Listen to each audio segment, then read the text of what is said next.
Nag-aalay kami ng iba't ibang espesyal na serbisyo at programa na idinisenyo upang gawing mas madali at mas ligtas ang pagboto. Ang pagboto sa pamamagitan ng Korea ay isang maginhawang mapipili ng lahat na karehistong botante.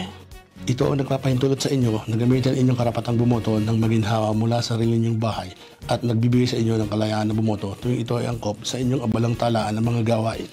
Sa video na ito ay paliliwanag namin kung paano isinagawa ang pagboto sa pamamagitan ng Korea upang makapagpasya kayo kung ito ang tamang pagboto para sa inyo. Ipapakita namin sa inyo kung paano mag-apply upang bumoto sa pamamagitan ng Korea, kung paano pupunuan at pabalik ang inyong balota at paliliwanag namin ang nangyari sa mga balota sa sandaling dumating ang mga ito sa opisina ng tagapagtala ng mga botante. Ang pagboto sa pamamagitan ng Korea ay magagawa ng lahat ng mga botante sa County ng Santa Clara at ang pag-apply ay madali. Kung kayo ay nakarehistro na para makaboto, maaari ninyong kumplituhin ang aplikasyon sa pagboto sa pamamagitan ng Korea sa likod ng librito ng halimbawang balota na ipinaka-Korea bago ang bawat halalan. Ang mga aplikasyon ng pagboto sa pamamagitan ng Korea ay makukuha rin sa opisina ng tagapagtala ng mga botante at online sa secvote.org. Makakahiling kayo ng mga balota ng pagboto sa pamamagitan ng Korea para sa kasalukuyang halalan lamang. O maaari kayong maging botanteng permanenteng bumoboto sa pamamagitan ng Korea upang automatic tumanggap ng balota sa bawat halalan. Kung kayo ay nagpaparehistro o muling magpaparehistro upang makaboto, maaari kayong mag-apply upang bumoto sa pamamagitan ng Korea sa inyong forma ng pagpaparehistro ng botante. Ang mga botante ay makukuha sa inyong mga lokal na tanggapan ng Korea, mga aklatan at ibang mga opisina ng pamahalaan.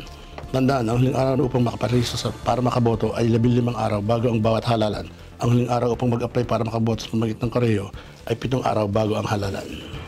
Ang pagboboto ng balota sa pamamagitan ng Korea ay madali at maginhawa. Kung ikaw ay isang botanteng permanenteng bumoboto sa pamamagitan ng Korea, ang iyong balota ay karaniwang darating mga 3 hanggang 4 na linggo bagong araw ng halalan.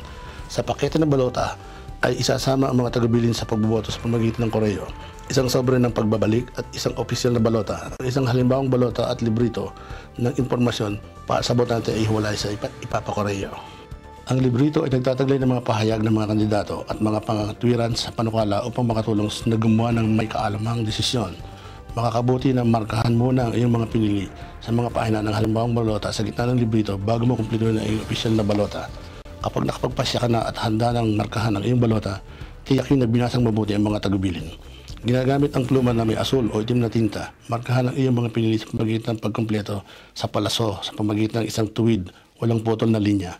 Huwag gagamitin ang pulang tinta o felt pen at ingatan na huwag makagawa ng mga ligaw o dagdag na marka. Upang bumoto para sa isang kwalipikadong isinusulat lamang na kandidato, tandaan na markahan ang palaso bilang karagdagan sa pagsulat ng pangalan ng kandidato. Kung nagkamali ka, huwag gagamitin ang whiteout o pangwastong type sa balota. Sa halip, makipag-ugnayan sa opisyal ng tagtala ng mga botante upang makakuha ng kapalit. Ito ay isang dahilan kung bakit nakakatulong na markahan muna ang iyong mga pinili sa halimbawang balota.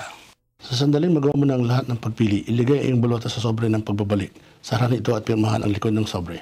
Napakahalaga na ikaw mismo ang pumirma sa sobre kung hindi ang balota ay hindi ibibilang. Tiyakin na tama ang halaga na ilalagay na selo sa sobre at saka ilulog ito sa pinakamalapit na kahong pang-Koreo. Magbigay ng sapat na panahon para ma-estate sa tanggapan ng Koreo ang iyong balota. Dahil ang lahat ng balota ay dapat matanggap sa opisina ng tagapagtala ng mga botante na hindi lalagpas sa 8 ng gabi sa araw ng halalan. Ang mga tatak pang-Koreo ay hindi tinatanggap. Kung nag-aalala ka na ang iyong balota ay maaaring hindi ma-edit sa tamang oras, may ibang mapipili. Maaari mo ring personal na ibalik ang iyong balota sa opisina ng tagapagtala ng mga botante o iligay ito sa puting 24 na oras na Dropbox matatagpuan sa malapit sa posting kabitan ng bandila. Maaari mo ring dalhin ang iyong balota sa alinmang lugar ng botohan sa County ng Santa Clara sa araw ng halalan. Ang lugar ng botohan na pinakamalapit sa iyo ay maaaring makita sa paligid na pabalat ng iyong halimbawang balota. Ang pinakamalapit na lugar ng botohan ay maaari mo ring tingnan online secvote.org. Kung kailangan mo ng ibang tao upang ibalik ang iyong balota, pareho ninyong dapat kumpletuhin at pirmahan ang bahagi ng pagbibigay ng pahintulot sa sobre ng pagbabalik. Kung naiwala mo ang iyong balota ng pagboto sa pamamagitan ng Koreo o nagkamali ka at wala ng panahon upang kumuha ng kapalit, maaari kang pumunta sa iyong lugar ng botohan sa araw ng halalan at pahihintulutan kang bumoto.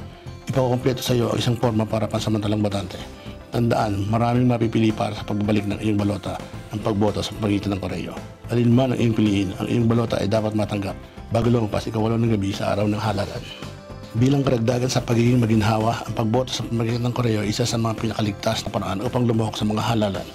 Ang mga balota ay protektado ng mga itinaas na hakbang na panseguridad at maingat na isiniyasat upang tiyakin ang bisa ng mga ito at pigilan ang pandaraya ng mga botante. Sa paraang ito, maaaring protektahan ng opisina ng tagapagtala ng mga botante ang resulta ng halalan habang tinitiyak na ang bawat balidong boto ay ibinibilang. Upang mapatotohanan, sinusuri ang pirma sa bawat balota na pagboto sa pamamagitan ng koreo. Ang pirma sa likod ng sovereign pagbabalik ay inihahambing sa orihinal na pirma ng botante sa forma ng pagpaparehistro. Ito ay tumutulong na tiyakin na walang di-otorisadong tao na maaaring magkumpleto at magbalik ng balota ng ibang botante. Pagkatapos mapatotohanan ang pirma, ang mga balota ay ihiwalay mula sa mga pirmang sobre bago bilangin upang protektahan ang pagiging lihim ng mga boto. Ang opisina ng Tagpagtala ay nag-iingat din ng mga rekord ng lahat ng papasok na balota na ginagamit upang tiyakin na ang isang botante ay hindi bumoto na higit sa isang balota sa isang halalan. Sa sandaling ang isang balota ay pinasyang balido, ito ay binibilang sa pamamagitan ng mabibilis na optical scan reader. Ang bawat balong balota ng pagboto sa pamamagitan ng koreo ay bibilang at isasama sa pangbakas na resulta ng halalan. Masusubaybayan mo ang katayuan ng iyong binalik na balota ng pagboto sa pamamagitan ng koreo online sa sccvote.org o sa pamamagitan ng pagtawag sa opisina ng tagapagtala. Ang pagboto sa pamamagitan ng koreo ay isang ligtas at maginhawang mapipili upang lumahok sa demokratikong proseso. Pero pinili mo bang bumoto sa pamamagitan ng koreo o sa mga lugar ng botohan, laging tandaan na gamitin ang iyong karapatang bumoto.